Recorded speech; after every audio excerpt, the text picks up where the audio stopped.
Good morning. My name is James Joel. Um, I'm a member of the extended family of the Ayanwola Abegunde. Um,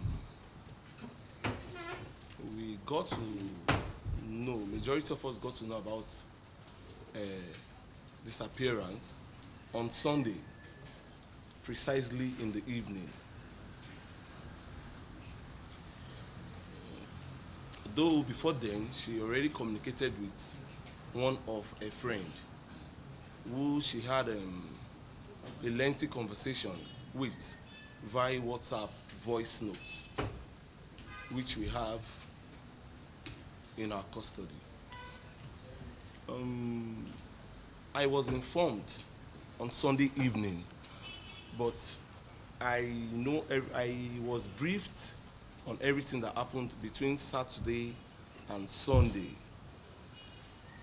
On Sunday, my younger sister here took it to herself after waiting for a younger sister. She went to the police station to report. She will give a full details of that. And when she did, even with the video evidence, she was brushed aside. They treated that issue with levity. At this junction, I want us to understand something. We're not talking of a mere say. We're talking of something that comes with a concrete evidence. It's real. Now, Monday morning, herself, Belumi, with some members of the family, took it upon themselves they headed for BRT bus terminal 3 at Oshodi. When they got there, they explained, they gave reasonable reasons why they should be attended to. But the people there just looked at them and they laughed it off. Immediately they went to Musafejo police station at Oshodi. They told them emphatically that they are not in charge of that vicinity. That according to the case tabled before them, that the incident happened somewhere around Lekki in Chevron, which means they don't have anything to do with the case, even after seeing that it's the case of a missing person. And I believe there's a saying that says, police is your friend. And when you have issues, you go to the nearest police station. And I believe when you report at the nearest police station, then it is now banned on the DPO of that police station to either send a signal, according to my own knowledge. Now they brushed aside everything that was brought. They treated it with levity. They went back. At that junction, there were some staffs of LBSL at BRT Terminal 3, the bus Terminal 3. They said series of things, like telling us that maybe the girl went to meet a man, something of that nature. We have it in video as well. So we're talking with conk evidence. We're not just giving a mere analysis. After which, they were told that the head office is along Ilukbeju Road. So Belumi, herself, and some others, they headed for the head office. When they got there, they denied them entry. It took them a series of explanation. In fact, they were also threatened that if you're not careful, we'll arrest you. But later, when they saw the evidence, the video evidence, and the bus number, they accepted it was their own bus, and then they decided to run a meeting. Now, I believe everything that happened between 12, 1, and 2 p.m. And according to the information, the driver of that said bus, 257, in person of Nice Andrew, came to work on that very Monday. But before he arrived, the management had already given an order that they shouldn't let him drive. So along the line, I don't know the foul play that happened, but according to my own knowledge, I believe he would have been tipped off because he came in and he absconded. Now, few minutes later, after the meeting, they left. They called me and I told them Monday morning I'll take up the matter. We got there Tuesday morning, sorry. We got there on Tuesday. We went to bus terminal 3. They directed us to their office. On getting there, we met the operation manager who told us everything was in order, that they are trying to do their own investigation. But as at that time, the police, as at Tuesday morning, no police station has accepted the case. From Sunday to Monday, from Monday to Tuesday, 48 hours. The law says 24 hours. As at Tuesday, they were asked to go to Lekki to report the case. From Lekki, some people advised them to come back to Ikeja, Area F. Just pushing people from pillar to post. At this junction, the eldest of the family went to one of the police stations. He reported. Then I told him we were waiting for him at the office, LBSL office. On his arrival, himself and Belumi, we were summoned to the board room with the manager. There, they tried coming out. They talked to us. They spoke. They are on the matter.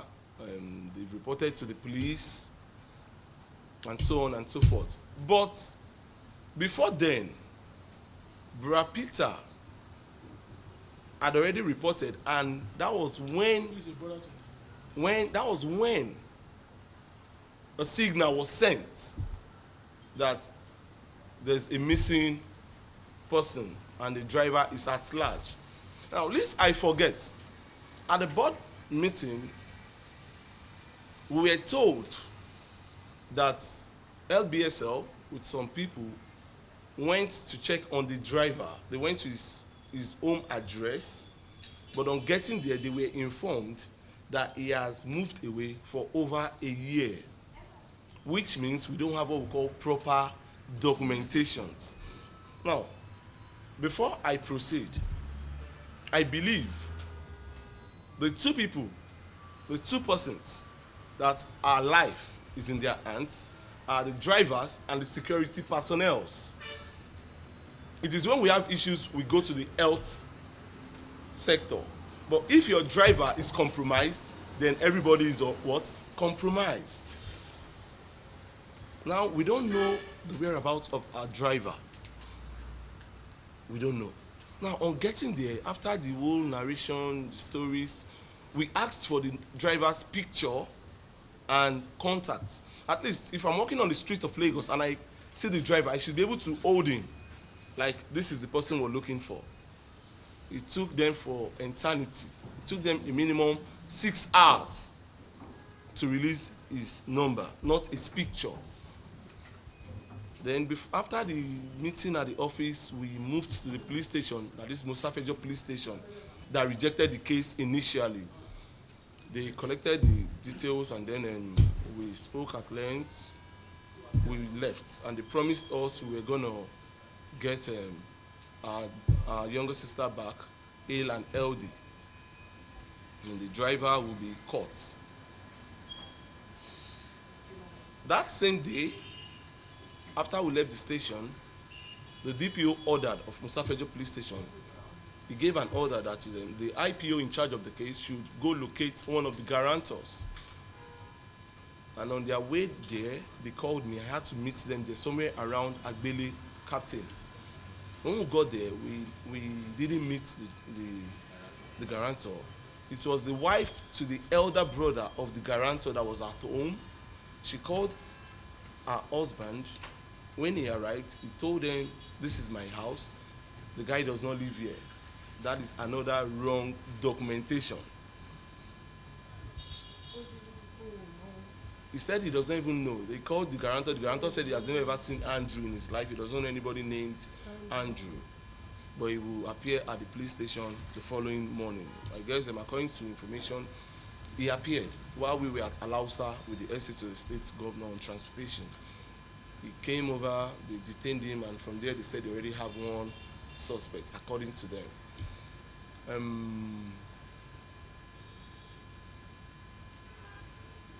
At the SA office to the governor on transportation, he made us know this when we told him it's the driver of LBSL. He told us point blank that LBSL does not belong to Lagos State government, that it's a private company. At that junction, I wanted to ask him a question, but I had to just keep it to myself. But later, he said, and I quote, he said the bus were bought by Lagos State government, and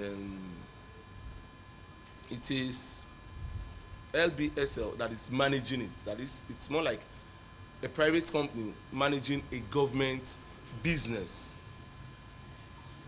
He also said that the MD of LBSL and the director of Lamata are answerable to himself and the commissioner of transportation.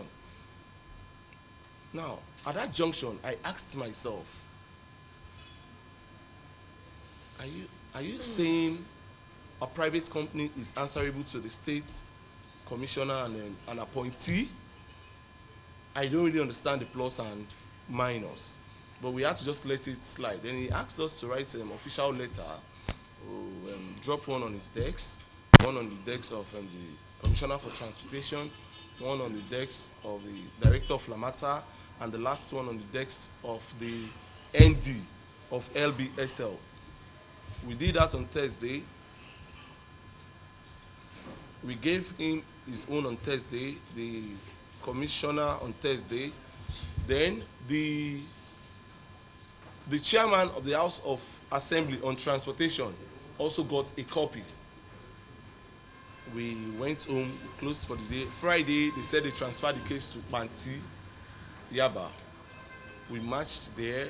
Belumi wrote down the statement, after which we spoke, and then the elder brother, after which we discussed, and then we decided to move to LBSL because herself and Big Mommy, that is the woman we call Mama Bamishe. She is the woman we call Mama Bamishe, the woman in the viral video that was shouting Ebami War Mommy. She's the one that trained Bamishe, so that's why we call her Mama Bamishe. They said they saw the bus 240257, conveying passengers. So it's true. So we decided to go to the office to confirm for ourselves. But when we went there on Tuesday, we knew the position where the bus was, because I saw it. There was a video evidence to that. On getting to the office, the MD, we called him before going. He said he was not on seats. And we said, no problem. Whosoever is the most senior in office, we'll discuss with the person and also drop the letter. But when we got there, the security men at the gates, they attacked us. Yes. They pounced on us. That we can't gain entry. And they started different things. At that junction, they were calm. Mrs. Oni was calm. Myself, I was very quiet. Belumi was calm. But it got to a stage, emotions had to take over. We're talking of a missing person, Human being. not a property. So there was this altercation between ourselves and the security personnel. And to my surprise, the MD was called. And he promised to call back, which he never did. He never did. He never did. He promised to call us back, that he will speak with the security personnel. He never did, not until yesterday morning. Now, back to the storyline. While the noise was becoming unbearable, we now saw staffs of LBSL troop out in numbers. So we were surprised. I thought people said the premises was empty. They came out in numbers. They now came to appeal that it's not like that, it's that we should walk in and we should drive in and see the vehicle. And we told them we're not going to drive in, but we can walk in. We walked in, the vehicle was no longer parked where we left it. They said we should come see, so we now walked in. We went to one of their hangars, their mechanic park. We saw the vehicle at the back of another vehicle. I don't have issues with that, as far as the vehicle is in the compound. At that junction, we decided to call it a day. On our way out of the premises, we were surprised to see men of the Nigerian police force, the combatant team, With God. a minimum 7. Combat men. They moved in. But to their surprise, nobody said a word. So they never saw any reason to lay ambush or attack. We just walked out. We left in peace. Saturday, we continued with our search. On Sunday, we were at the family house, a family meeting, when someone sent in a message that there is a message going viral that a body has been found. Summoned me, Mrs. Bamishe and our eldest brother, that this is what is going on. So we decided to go to Ebuteru to confirm. While we left the family in peace, because we won't be able to control the emotions there. On getting to Ebuteru, we told them who we were. The policemen there were nice enough. They brought out their pictures, their phones. They showed us the picture, and we affirmed that she was the person. Even as at that time, we still called them at home that everything was in order. Prayer were going on, even when we know all hope was lost. We went home. We couldn't talk. We couldn't. Nobody could speak. I was somehow speechless. Sorry. I was somehow speechless because I lied to my brother. I lied that she was still very much alive. Yesterday morning, we went back to the station. We waited for the IPO. He came in, he spoke. Well, we waited for the DPO, who was very, very civil and fatherly. He led us to the morgue. But before we got to the morgue, we stopped on the bridge and it showed us the particular spots where a body was dumped. We moved to the hospital, Yaba Mainland Hospital. We didn't go to their ward, we went straight to the morgue.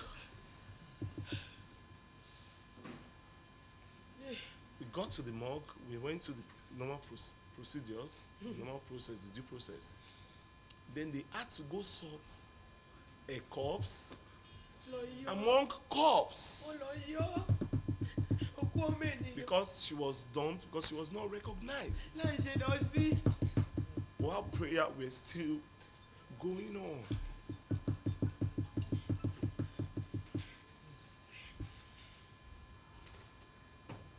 As at Monday morning, the state government were aware that she was gone. But they never deemed it necessary to contact any member of the family. They never deemed it necessary. It took them an hour 30 minutes to sort out a body. Because, they don't process them when they are not recognized. She was just brought and dumped.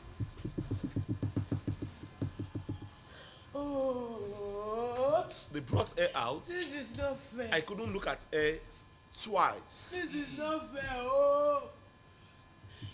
She was beyond recognition. She was beyond recognition. And then we affirmed, and that was when they told us Anjunais has been caught. They told us it was caught. They didn't tell us when. We left the morgue. The DPO had to console us. He spoke well.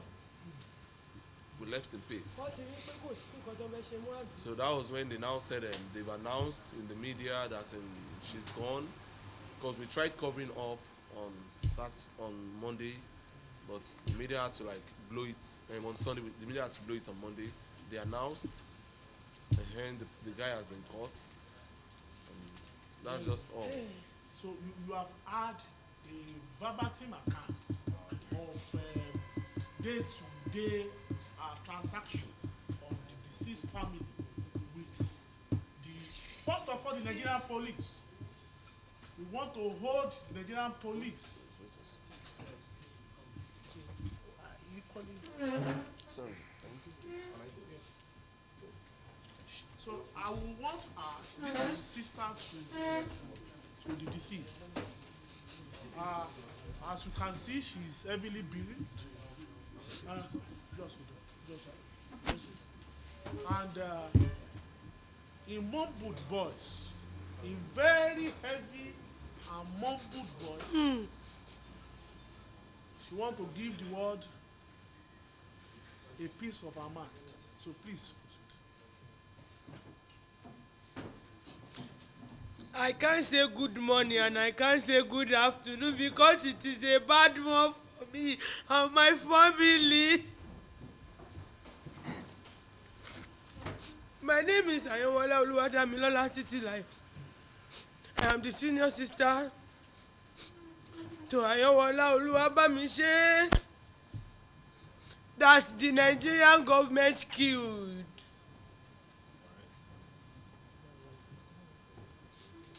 They made her to suffer life. They removed her private part. They did not kill her. She suffered the pains, the hell on earth before she moved to her destination. They forced her to stop at the bus stop which she's not supposed to stop. Ayanwola Oluwabamishe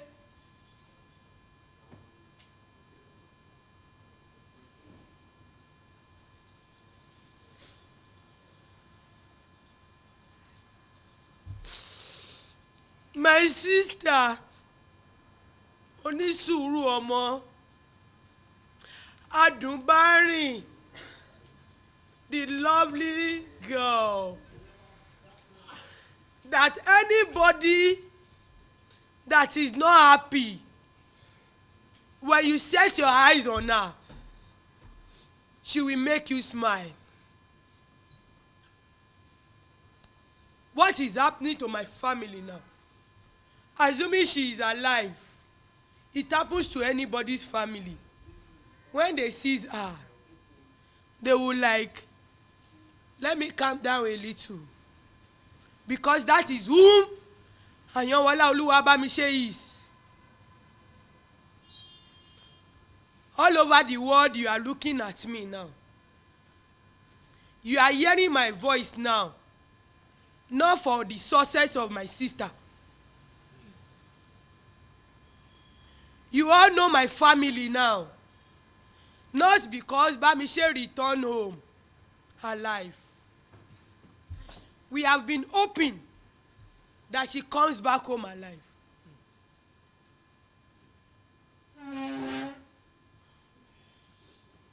We have been hoping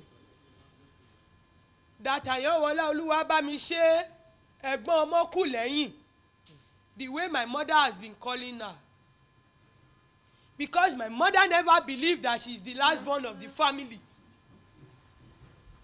She used to tell to her and anybody that calls her the last born, that pé ọmọ àwọn ò ń ṣe last born.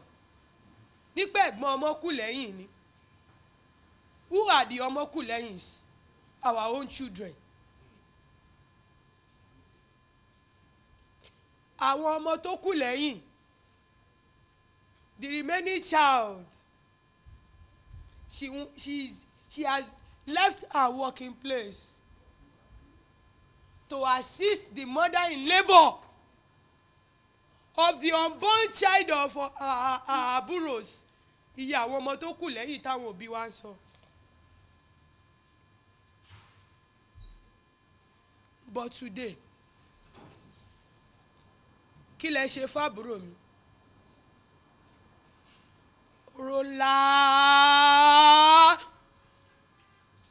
She suffered hell in this life before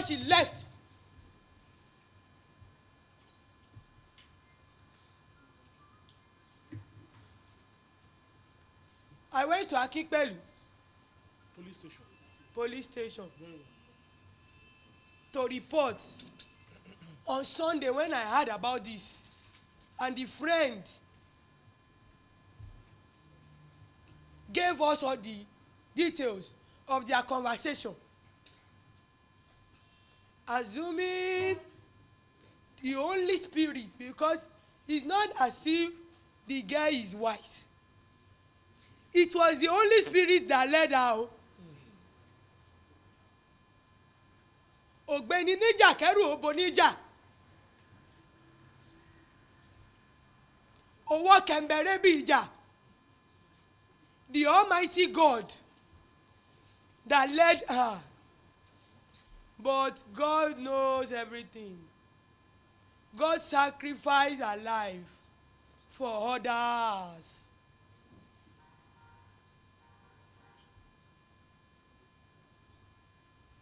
Ǹjẹ́ ẹ lè bá mi jí àbúrò mi padà? Can I see my lovely sister back? Can she call me the name she used to call me again? She will call me. Ìyá Moyin Moyin. Ẹ̀rẹ̀ send mi ní card. Ooo mi ì tí ì jẹun látàárọ̀ ẹ̀ send mi ní nǹkan. Ta ló máa pè mí? Is Bamishe going to call me? When I got to Akinpelu police station, I reported this matter. The woman, I don't know whatever she is there, maybe the CP or whatever. After seeing all the evidence, the video, and her voice, she turned her down. As if she never had child before. Pregnancy. Even a pregnancy. As if she never cried or go on her knees for the delivery of her own children. Maybe she's still looking up to God. Maybe that is why she did not know what it takes for a soul not just killed, she suffered hell.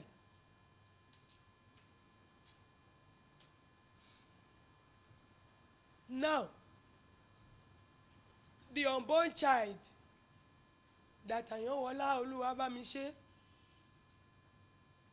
has left her working place to go and help the mother.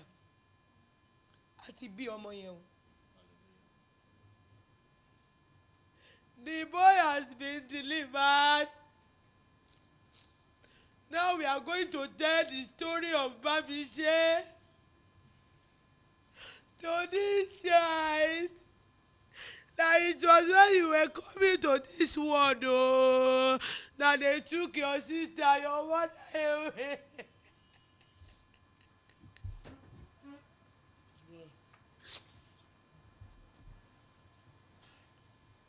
Governor Sanwo-Olu, I am challenging you. You have seen my family. Ẹ ti rí pé àlówó lọ́wọ́, we don't have money. But we have Almighty God.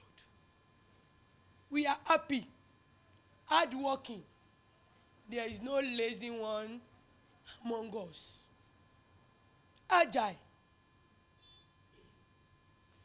Kò sọ́mọ yahoo nu family mi o.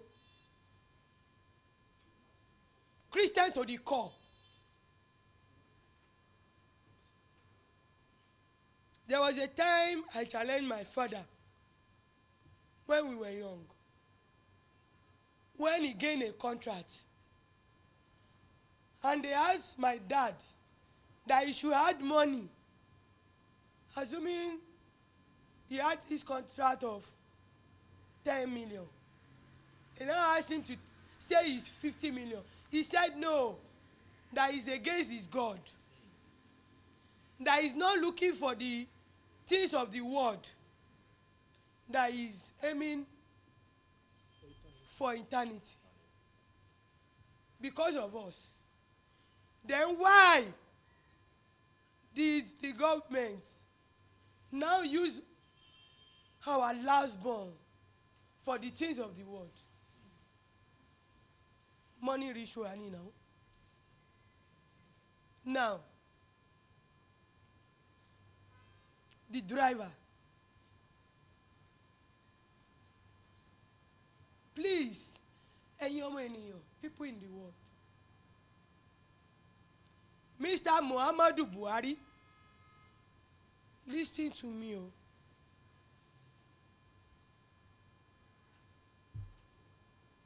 He said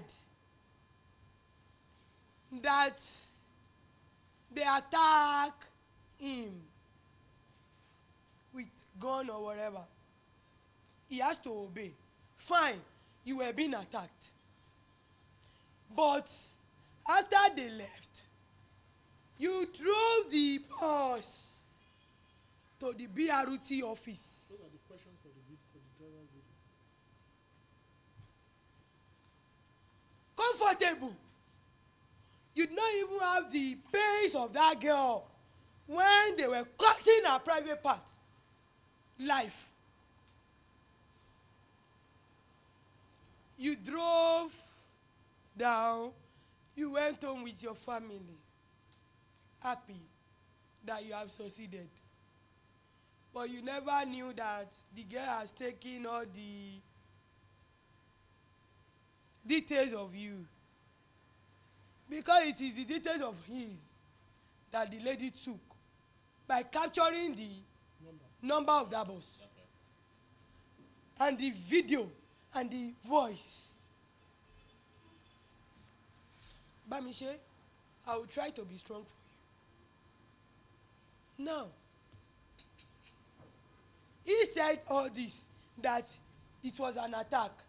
Why didn't he, when he got to their terminal or whatever, why didn't he tell them there that, boss, this is what happened to me, oh. The lady, oh, that is where they drop out, this and that.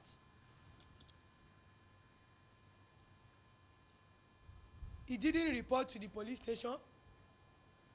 He didn't report to the elders there, the boss there. Now, he resumed back work on Monday. Please, oh, if this is an attack, according to what he said, why will he be able to sleep and resume back to work on Monday?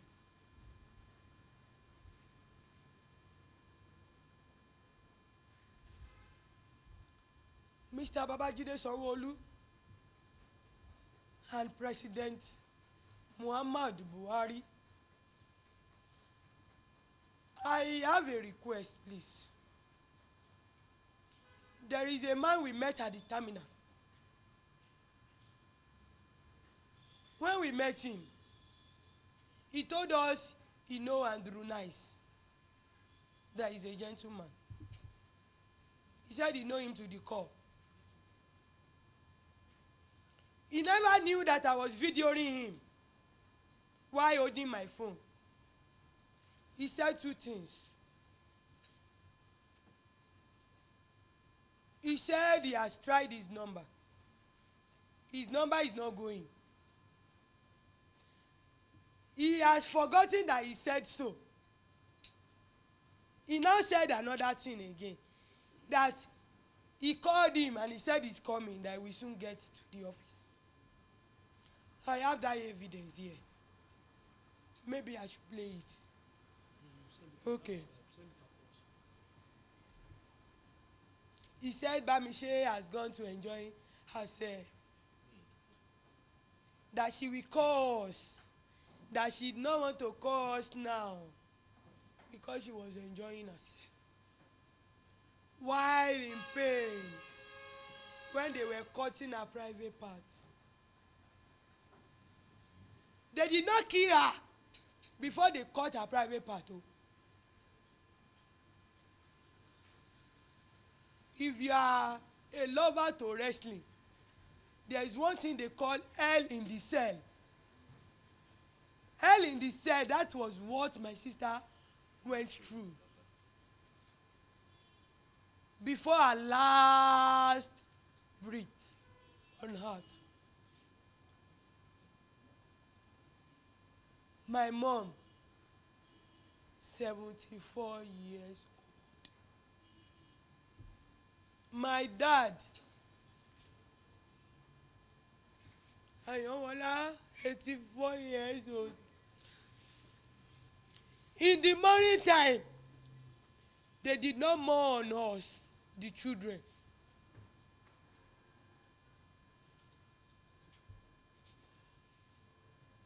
Afternoon,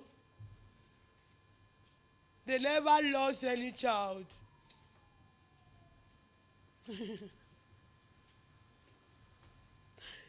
Evening, they are enjoying the little token that we are rendering to them. At night, they made my parents to put their two hands on their head and begin to mourn their last born. Ìkáwọ́ lórí, ìfẹsẹ̀jọlẹ̀, ariwo ọ̀fọ̀, ariwo ẹkún nínú ilé mi. They suffer my parents. This girl that they murdered, our immediate senior sister, which is my junior sister, as we speak now, she has landed in the hospital and she is heavy, she is pregnant too. This my younger sister is pregnant.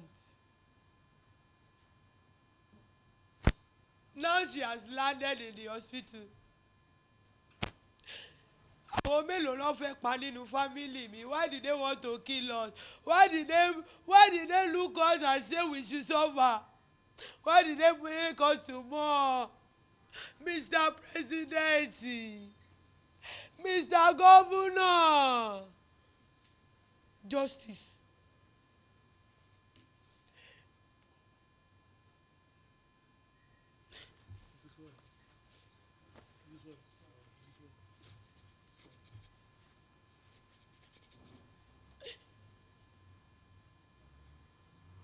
Ayanwola Olúwa Bamishe. Wọ́n fi dá wa lóró.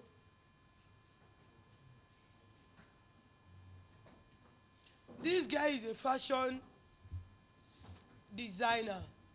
That is what she learned. And she's doing brilliantly. Brilliantly well. But look at what they have caused. Look at what they have caused us. Please, we want justice. We went there. Somebody said I am mad. And he knew all about what is happening. At the BRT operator, Yes, at the BRT office. At Ilupeju, if I'm not mistaken. Yes, the headquarters. A man that has his own children, that knows what it takes. Even if a man does not carry pregnancy, but you people are laboring on your children, he knows what it takes. He said, I am mad. He said, we are all mad. After they locked us outside, they did not allow us to come in to tender our letter. Well, just as I've been saying, on that fateful night, she told her friends she was heading to my house and that she would wait behind to welcome my baby. And she got some stuff she was bringing to my house in order to welcome my baby. You know, at Chevron bus stop, she saw the BRT and boarded it. I don't think anybody will ever doubt or have a second thought when boarding a government vehicle. So she boarded. The guy asked her to sit at the back. She obliged and did as instructed. But while she was there, she noticed foul play. Firstly, the guy did not put on the lights. Also, he refused to pick other passengers. Meanwhile, from the voice notes, she said the guy just said, I won't pick other people because you are a fine girl. Anybody can tell you are a fine girl. She just, you know, ignored that and entered the vehicle. After she noticed something was wrong, she started chatting with that her colleague. And she was saying that she's not comfortable. Then the lady asked her to drop at the next bus stop. She said, okay, but I'm sitting at the back. This is the head of the driver you are seeing. Something looks like the number of the BRT. She was able to capture all of that.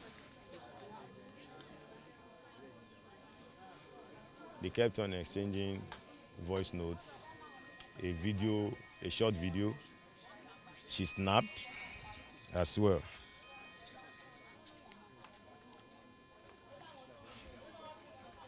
She said she was scared, but that the lady should not report because what if nothing happened? Of course, naturally somebody should feel safe in a BRT bus. But it got to a time she was not responding to the voice notes. 2 voice notes delivered on her set. The third one did not deliver. Those last 2 voice notes, she did not read them. The third one did not even deliver. The lady had called before the third one. They did not pick the call at first. At second, they picked the call. Then the lady heard struggling voice of a male person.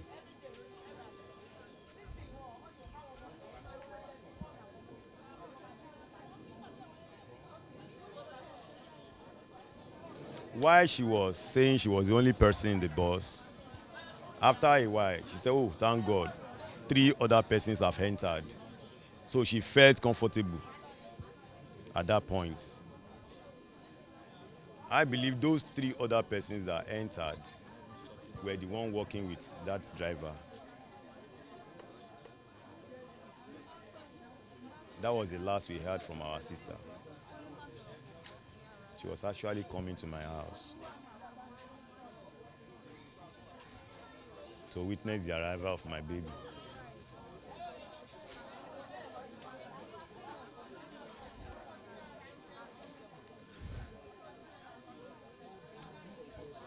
In her usual practice, she will have got some things for my baby. They murdered my sister.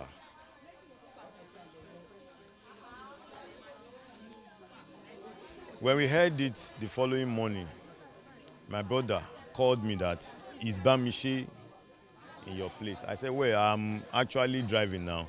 I'm heading to Okearo. Because my best friend did his own Thanksgiving for his wedding that same day. So I was going to drop them. So I said, no, Bamishe is not. Don't worry, Bamishe may be going to Ota like that. Maybe going to other places like that. You know she's our baby now. Until they called me again that, no, Bamishe's friend sent some voice notes. So it was the voice note that prompted me to quickly go to our office to search around that place. But the fuel in my vehicle finished along as we got to the office. So the fuel will not be enough for us to go to that Jakonde police station. So before morning, we were told that we should not go to Jakonde, we should go to Akinpelu in Oshodi. My sister went that same night. No attention was given to her. I went with her myself. They did as if we don't exist. After that, we went to the Terminal 3. We launched our complaint there. That was where we met a guy that I told my sister, whatever you are doing with her, put it on record. And that was the guy that was saying all sorts of rubbish that Bamishe actually left to a man's house to enjoy herself. That nothing happened in their vehicle. All right. He said we should wait, that the guy is coming to resume work that Monday, that there is no issue. He said we should wait, that the guy is coming. We waited since around 7:38 till after 3. This man stood up. Somebody that said we should wait, that the guy is coming to that place, stood up. We did not know when he got up. And around 4 or to 4, so I went to their office. Somebody tipped us that their office is actually after last March, Ilupeju there, not far from that Terminal 3. When we got there, I met 2 security officers, chief security officers, and those guys debunked the video that I was playing for them. They watched the video over and over and over again. They said there was no incident because none of their vehicle is reported missing. Therefore, there was no incidents. I'm in pains. How can they be killing somebody every day in this country? I want someone to do something about it. Our sister that just died. How can somebody be inside the vehicle and government vehicle?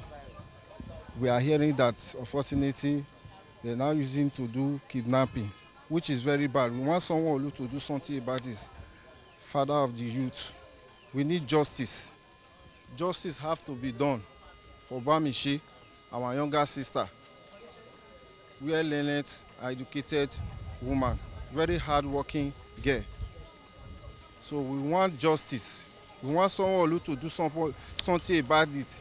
We are in pains, especially me. I'm in pains. That is what I have to say.